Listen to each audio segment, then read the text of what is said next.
Assalamualaikum warahmatullahi wabarakatuh. Selamat pagi anak-anak. Semoga hari ini menyenangkan ya. Oke, baik, di pertemuan keempat kita akan bahas mengenai kreativitas.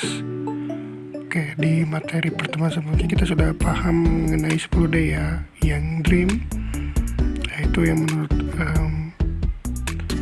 pakar, yaitu Mr. Brad Grape ya. Oke, hari ini kita akan bahas kreativitas. Kreatif kenapa sih kita bahas kreatif? Karena yang pertama, di pertemuan ini kita akan bahas mengenai apa sih kreativitas. Oke, entrepreneur need creativity. Oke, jadi yang kita harus pahami adalah seorang wirausaha itu harus punya potensi kreatif, karena yang namanya usaha itu akan menghadapi dengan problem atau masalah, mau di bidang produknya ataupun di bidang jasa. Jadi betul-betul dituntut untuk kreatif. Oke, slide selanjutnya. Oke, kreativitas seorang berusaha. Kreativitas merupakan salah satu kunci utama keberhasilan entrepreneur. Kita bisa saja mulai bisnis tanpa uang, tanpa jaringan, ataupun tanpa kantor. Selama memiliki kreativitas yang baik, sebaliknya, jika kreativitas itu sulit untuk singgah di kepala kita, walaupun kita memiliki banyak modal, uang, jaringan, dan lain-lain sebagainya, belum tentu hal tersebut bisa kita gunakan dengan maksimal, dan mungkin malah habis tanpa sisa. Lalu bagaimana caranya agar kita bisa menjadi orang yang kreatif? Banyak orang yang merasa dirinya adalah orang yang terlahir tidak kreatif dan sebagainya, namun sebenarnya menjadi kreatif adalah masalah kemauan atau latihan. Oke, jadi kreatif ini akan muncul kalau ada yang namanya percobaan. Oke, contoh gini, Bapak buka usaha nih di bidang kuliner atau di bidang jasa.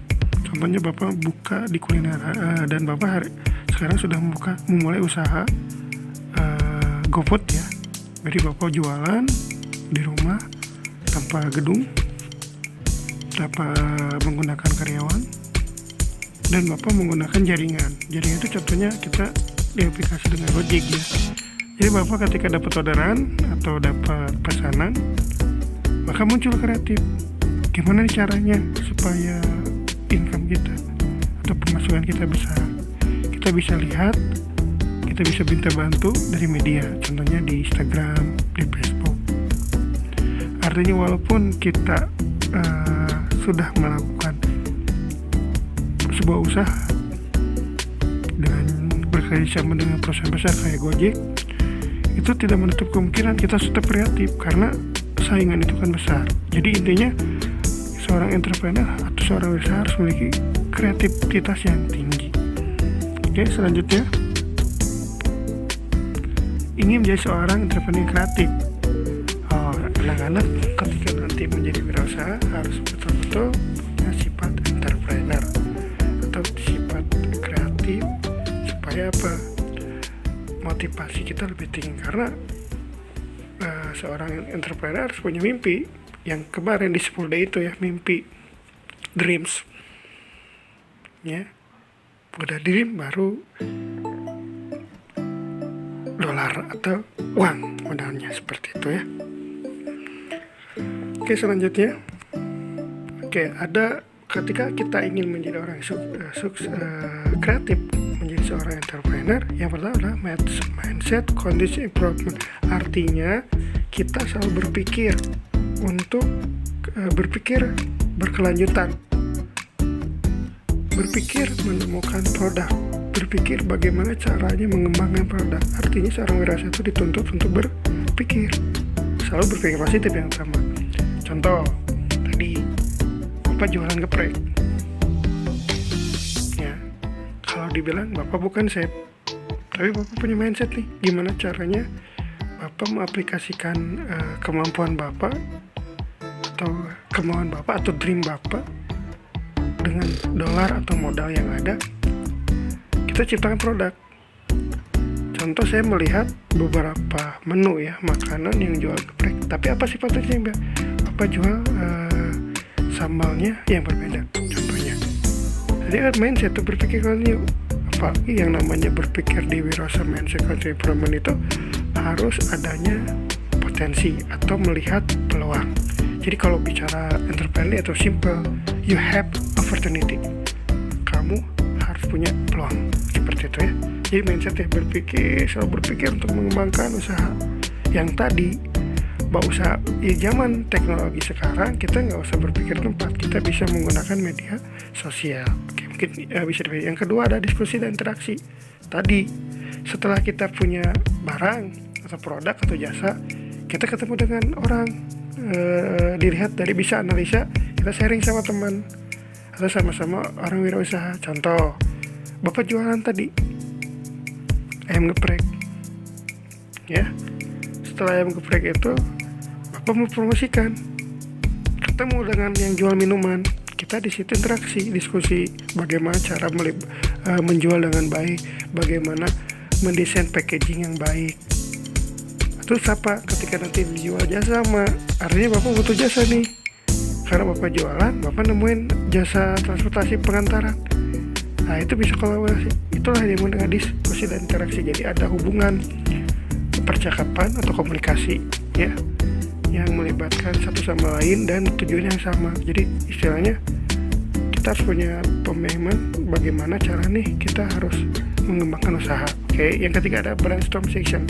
Brainstorm session itu adalah kita contohnya bertukar pikiran ya, bertukar pikiran, karena tidak menutup kemungkinan kreativitas muncul dari orang lain. Contoh, hari pertama saya jualan geprek itu banyak sekali problem.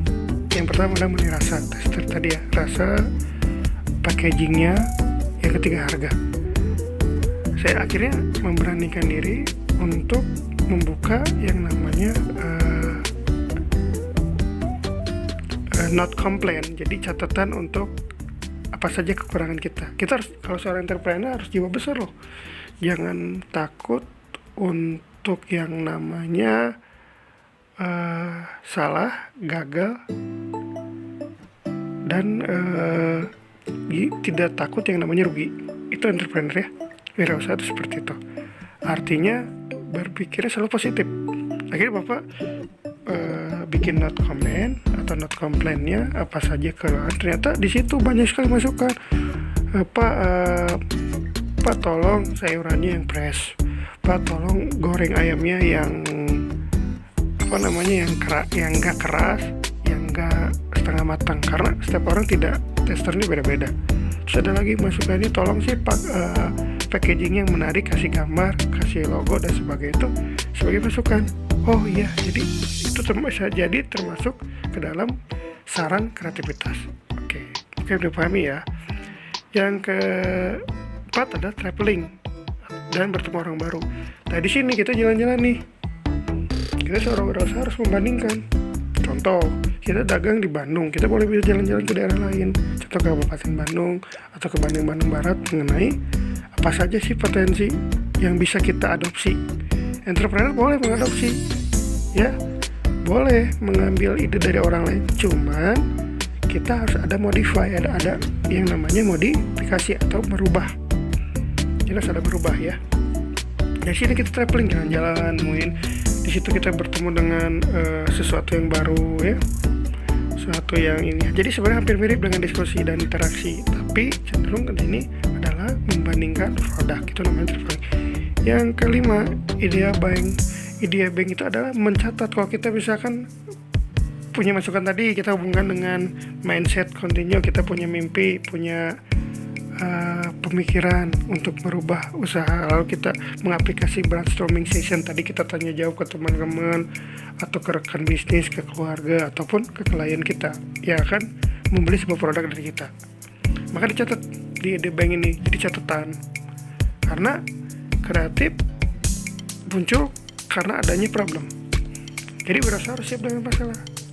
Ada istilah gini, kalau kita berani wirausaha, kita harus berani dengan resiko. Ya, artinya kalau kita positif berpikir untuk berusaha, kita pun akan mendapatkan yang namanya good risk atau resiko yang baik. Kayak itu. Jadi kita mencatat dari awal apa saja, karena yang namanya berusaha tiap hari harus berkreatif.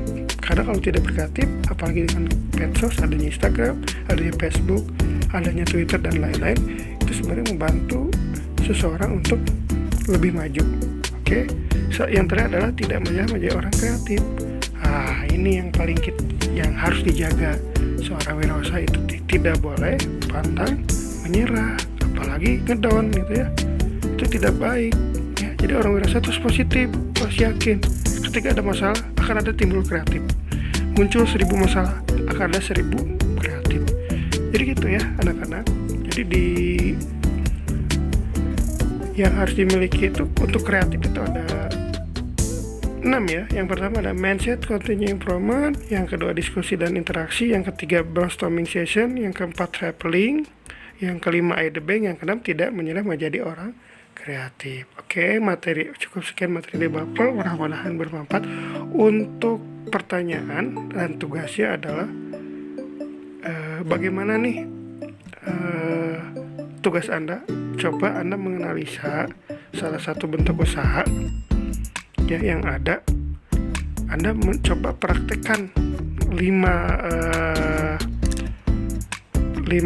cara kreatifnya seorang entrepreneur.